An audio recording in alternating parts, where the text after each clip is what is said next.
Assalamualaikum warahmatullahi wabarakatuh. Gak perlu mapan ataupun tampan, yang terpenting adalah ketulusan cinta dan kenyamanan mas. Begitulah curhatan isi hati si janda yang berprofesi sebagai dokter ini.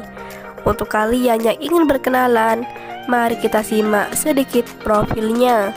Siapa tahu kalianlah salah satu jodoh yang cocok untuk janda kaya dokter ini. Namun sebelum melanjutkan video ini, alangkah baiknya untuk menekan tombol like dan menekan tombol subscribe.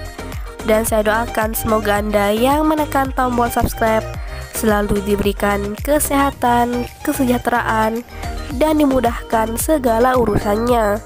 Amin amin Allahumma amin.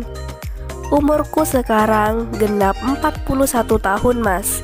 Apakah masih pantas diriku ini mendapatkan pendamping hidup?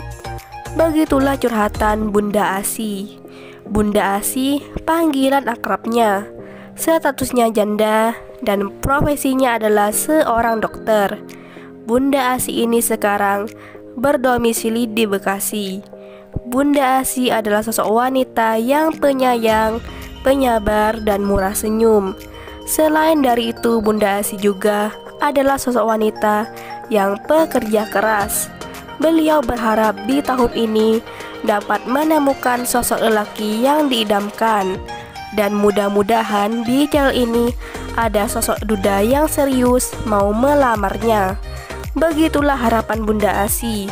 Jadi bagaimana untuk kalian yang melihat dan mendengarkan video ini? Apakah tertarik untuk berkenalan dan ta'aruf dengan Bunda Asi? Jika iya, bisa langsung tulis di kolom komentar beserta alamat lengkap kalian supaya Bunda Asi bisa menghubungi kalian secara langsung. Itulah sedikit profil tentang Bunda Asi. Jika ada pertanyaan, silahkan tulis di kolom komentar. Sekian, wassalamualaikum warahmatullahi wabarakatuh.